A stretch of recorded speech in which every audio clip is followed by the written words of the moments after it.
Dia nak kata Nabi jahat, Nabi macam-macam lah, tak mau bayar hutang orang lah, tak amanah lah, macam-macam dia boleh kata. Tapi adakah dengar cerita macam tu?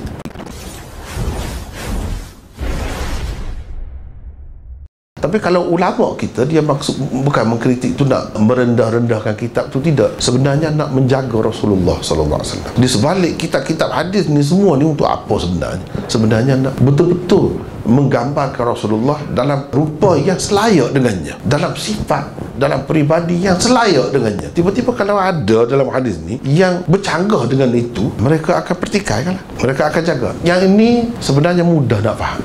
Bagi saya lah, kalau ilal hadis itu, yang ni kalau kita ceritakan pada orang biasa, dia boleh faham dan boleh guna. Cumanya ada yang terlintas, ada yang tak terlintas, tu saja. Pernah satu ketika dulu cerita tentang Nabi SAW ketika wafat tu masih lagi baju besi dia tergadai dekat Yahudi. Hadis itu dalam Bukhari dan banyak lagi dalam kitab-kitab lain pun ada sebut. Jadi sejauh mana kesahihan? Jadi ulama-ulama yang pertikai, dia pertikaikan, dia tengok dari sudut ilal tadi, ada ilat ke tidak. Jadi yang kata ada ilat itu, yang tengok nampak ada ilat sebabnya Nabi SAW ni dia kaya. Hanya beberapa ketika saja di permulaan semasa dia di Madinah, di permulaan dia hijrah, itu dia susah, betul. Tapi selepas itu dia kaya, dia senang. Untuk apa dia sampai berhutang nak ambil makanan tu, sampai gadai baju besi dengan Yahudi tu? Dan bila benda tu berlaku? Kalau kita kata daripada permulaan tahun 1 hijrah lah, dia berhutang tu dan dia gadai baju besi dia tu, mana sampai dia mati lama tu tak bayar hutang tu. Kira-kiranya kalau orang Yahudi nak kata tu, macam-macam dia boleh kata. Dia nak kata Nabi jahat,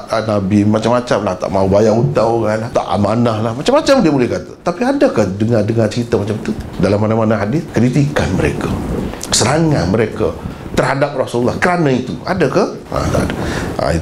Satu. Yang kedua, kalau kita kata lama sangat, kenapa lama sangat? Nabi tak bayar, sedangkan dia ajar orang supaya kena bayar hutang begitu-begini, tak boleh tak bayar hutang. Terutamanya dengan orang kafir pula, lagilah dia nak jaga, takut-takut timbul fitnah, tiba-tiba sama mati tak bayar. Dua. Yang ketiganya, kalau kita kata lewat sikit, paling lewat Yahudi ni ada di Madinah tahun yang ke-5, lepas tu tak ada. Bila Nabi berhutang? Kalau tahun yang ke-6, 7, 8 semua tak ada dah Yahudi. Yahudi sudah dihalau pergi ke Khaybar. Tahun yang ke-7 kan perang dengan Yahudi di Khaybar pula. Di Khaybar, di Madinah dah tak ada dah. Tapi dalam cerita tu pinjam tu dengan di Madinah, kira-kiranya sahihnya.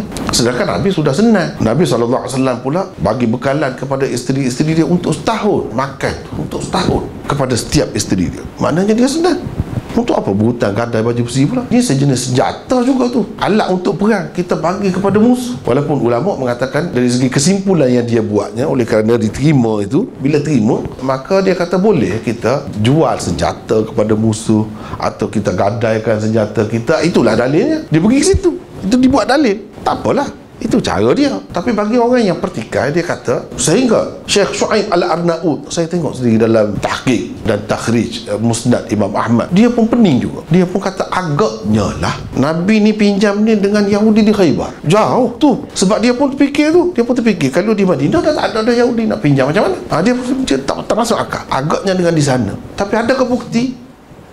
Tak ada juga bukti. Jadi di situ ada ilat. Soal kita nak terima, tak mahu terima, itu cerita lain. Ada orang yang ambil kira benda tu. Bila dia kata ada ilat, bukan bermakna dia tolak sepenuhnya. Cuma dia kata kalau cerita ni kalau nak ada pun hanya di peringkat permulaan semasa di Madinah. Itu kalau nak ada. Lepas tu telah selesai lama dah. Cuma perawi ni jadi keliru. Dia sampai sebut sampai mati Rasulullah ni tak tergadai, tak ditebus lagi. Gitulah keliru. Yang sebenarnya ada asas cerita tu. Tapi benda tu sudah selesai lama dah. Cuma perawi ni jadi keliru sampai terbawa sampai selepas Nabi ni belum lagi ditebus baju besi. Gitulah dia katanya. Kalau kita nak terima ataupun tak ada langsung. Kalau tak ada langsung macam mana dalam kitab?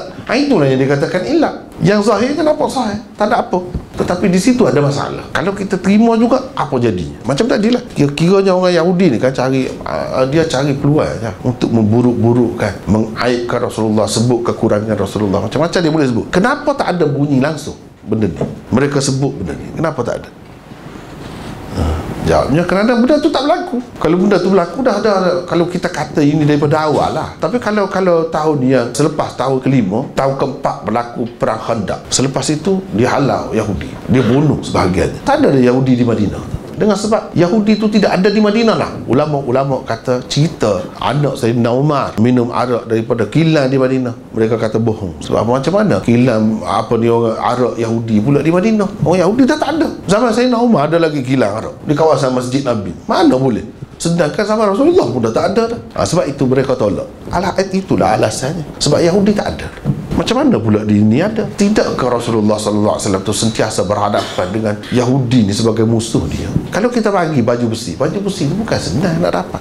Mahal. Bagi kepada musuh boleh guna itu untuk memerangi kita dalam keadaan perang, dalam keadaan tegang, dalam keadaan kita kata aman dan dia bukan musuh kita. Mungkinlah kita kata bolehlah kita gadai, kita jual kepada dia. Tapi kalau dalam keadaan memang kita bermusuh dengan dia, bila-bila masa saja nak perang, seperti mana yang berlaku kepada Rasulullah dengan Yahudi di Madinah tu, tidak sesuai. Dia gadai baju besi itu. Itu benda-bendanya yang difikir oleh ulama-ulama yang mengambil kira ilat-ilat tu.